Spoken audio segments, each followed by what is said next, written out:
ku Sunday wedde twayogera ku family nti omuntu agenda otandika family funa omusajja gw'otagenda kwejjusa si kubanga muyita ku musajja ate n'olaba omusajja yennyini si kubanga muyita ku mukazi ate n'olaba omukazi yennyini ndowooza ekintu ekyo tekyannyikira kubanga wagamba nti ayingidde akatale ateeka okumanya kyanoonya mu katale naye kiva ku ky'abantu okuba nga tebamanyi kye banoonya mu katale nti n'osanga nga n'omufumbo era naye ali mu katale ng'ate yajja mudda kyayagala.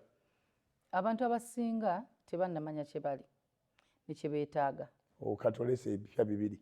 Sande wedde twanoonya kye twetaaga kati sande eno twogera ku kye tuli ne kye tukola ne kye twetaaga. Okubanga tusigala kye tuli oba tweyongerako.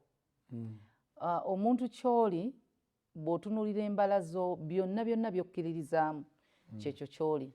Era bonna oba weeyanjula ne bakubuuza gwani tebabuuza mannya go. Banoonya ggwe ky'oli n'ogamba nti nze ndi Munnayuganda ndi mukyala mulokole. Oli bw'abuuza nti Susan Namakula oba Susan Makula kuba lyerimanyiddwa. Gwani amannya go gombi omuntu agoogedde. Amaze ogoogera. Kati wennyonnyoleko gwani. So omukyala oyo Makula yaani? Kati embala ezo ze baagala okumanya. Gwani? Tinze ndi mulokole, ndi mukyala mufumbo, ndi mukyala ndi muzadde, naye ndi mukyala kati embala zino wootandikira ndi mwesigwa, ndi loyo ebimu nti oluusi obikyusa.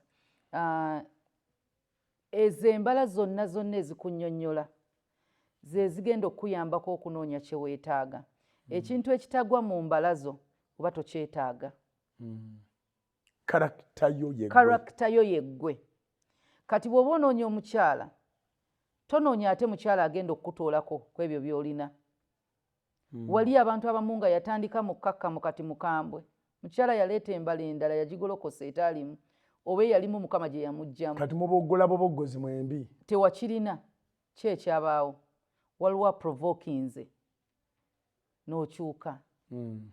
Kati omuntu oyo gw'oli gwe weetaaga alina okuba ng'agwa mu layini y'emu y'engeri yokka gye musobola okuba nga kiri Bayibuli kyegambye nti amusaana. Abantu batera okugamba nti omuntu ono mukkakkamu era ndowooza yali amusaana ate omubaaluufu. Compatibility awo eriruddawa ku mubaaluufu ne ku mukkakkamu naga nti oyo omubaaluufu oyo singa era teyali oyo ye eri tena gyayinza kubeera nga ono omukkakkamu yasobola oli ate ne bakadde waabwe bati ono omukkakkamu ne mu Uganda muno mulimu couples beesitongo omwami tomuwulirangako nga yogera ekigambo naye ng'omukazi Uganda yagiteeka kasolya. Kye tuyita to compliment each other.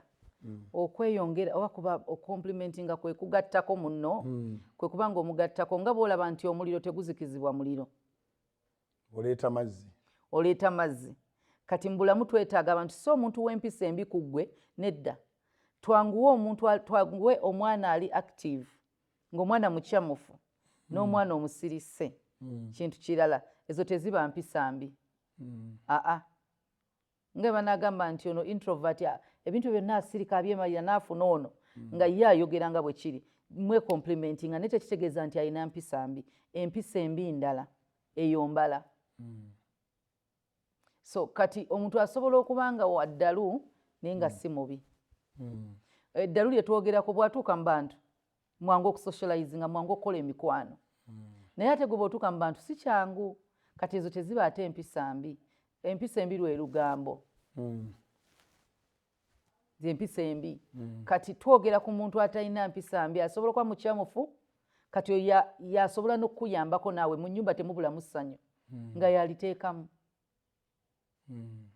Nti bw'ofuna omukyala nga musirise nnyo ku ggwe era ojja laba nga musobola okukwatagana ona eyandibadde nga atabeera mu bantu ate gwe obeera mu bantu ne kibeera nga kigattako ennyumba eno ebeera ng'ejjudde.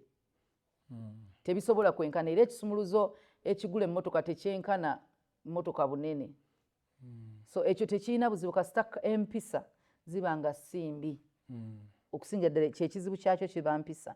So bw'oba ng'ogenda mu ogenda okunoonya omuntu bw'oba tonneezuula ky'oli ogenda funa obuzibu kati oyagala kwezuulira mu bakazi b'ofuna mw'oyagala okwezuulira oba mu basajja b'ofuna